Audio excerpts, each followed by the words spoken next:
Hello students, class 7th drawing. प्रश्न number 5। एक समद्विबाहु त्रिभुज बनाओ जिसका आधार यरह और ऊंचाई कख के समान दी हुई हो। तो आप यहाँ देख रहे हैं नीचे यरह आधार दिया हुआ है और इधर कख जो है इसकी ऊंचाई दी गई है। तो हमें क्या करना है, पहले इस आधार के बराबर एक रेखाखंड खींचना है। हम पहले इस रेखाखंड जो दिया हुआ है इसको नाप लेते हैं। ये 3.5 सेंटीमीटर है, यानी इसी के बराबर जो दिया गया है उसको नाप के उसके बराबर हमें पहले एक रेखाखंड खींचना है। तो आप देख रहे हैं यहाँ ये हमने इसी के बराबर एक रेखाखंड खींच लिया है यरह के बराबर। इसका नाम है बैसय। ये तो आधार हो गया। अब इसकी ऊंचाई हमें इसकी ऊंचाई जो होगी समद्विबाहु त्रिभुज की वो कख के बराबर है। तो ये हम कैसे करेंगे, हमें जो आधार दिया हुआ है इसके 2 बराबर भाग करने हैं। तो हम देखिए इसका आधे से अधिक दूरी का हम कंपास लेंगे। आधे से अधिक दूरी का compass. Draw an arc both side of line segment बैसय। स से बैसय के दोनों ओर चाप लगाएंगे और सेम रेडियस का वही चाप हम लगाएंगे बै से। इस प्रकार से आप देख रहे हैं ये चाप दोनों साइड से चाप लगाई है। ये दोनों चाप एक दूसरे को य और र बिंदु पर काटते हैं। अब हम इस यरह को मिलाएंगे और इसको ऊपर तक बढ़ाएंगे। आप देखिएगा इस प्रकार से इसको हमने मिला दिया। जो यरह को मिलाने पर जो बैसय को मैं बिंदु पर काटता है, समद्विभाजित कर रहा है मैं बिंदु पर बैसय को। अब हमें इस कख की लंबाई को नापना है। जो इसकी लंबाई दी गई है इसको हम कंपास यूज ऑफ कंपास करेंगे। आप देख रहे हैं यहाँ ये कख है लंबाई। यही लंबाई हम इस मैं बिंदु से एक चाप लगाएंगे ऐसे।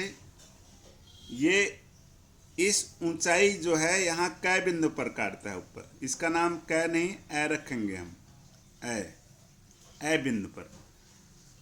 ये इस समद्विबाहु त्रिभुज की ऊंचाई होगी। अब इस ए से हम मिलाएंगे स को इस प्रकार से, और इसी ए से मिलाएंगे हम बै बिंदु को।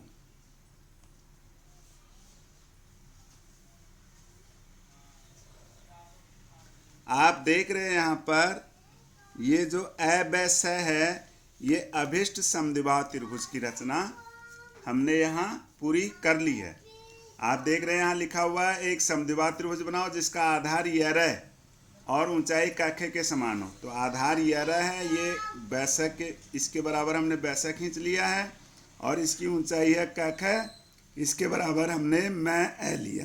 पहले हमने बैसय का समद्विभाजक खींचा और फिर मैं से हमने कख के बराबर चाप काटा जो ए बिंदु पर काटता है। ऐसे बै को ऐसे स को मिलाया।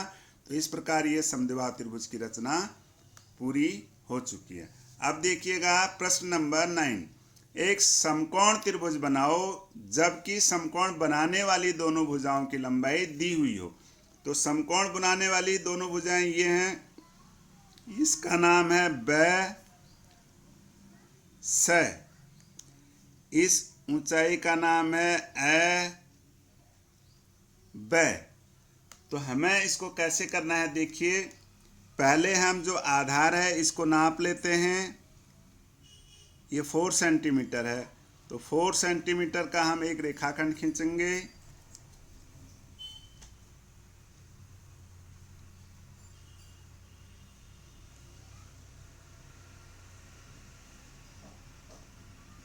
जो आधार बैसय के बराबर है इसका नाम रखेंगे हम ख ग। समकोण त्रिभुज की हमें रचना करनी है तो हमें ख बिंदु पर 90 डिग्री का एंगल बनाना है। देखिए कैसे हम इसको ड्रॉ करेंगे। 90 डिग्री का एंगल आपने पहले भी सीखा है। फिर देखिएगा किस प्रकार से हम इसको ड्रॉ कर रहे हैं। ये एक चाप लगाया सबसे पहले, दूसरा चाप हमने इस बिंदु से लगाया, आप देख रहे हैं। अगला चाप इस बिंदु से लगाएंगे,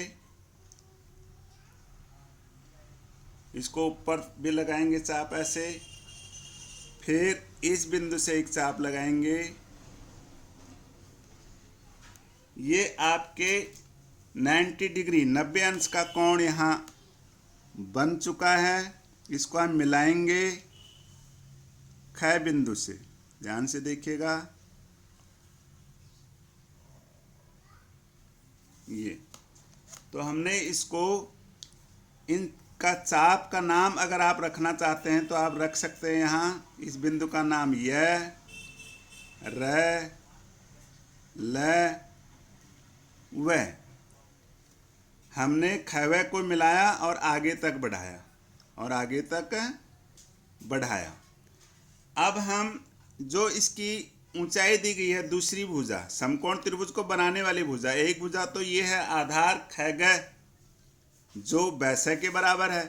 दूसरी भुजा ये आप देख रहे हो ऊपर, तो इसकी ऊंचाई जो है वो इस भुजा के बराबर है, एबे के बराबर। अब हम एबे को प्रकार से नापेंगे, कितना है।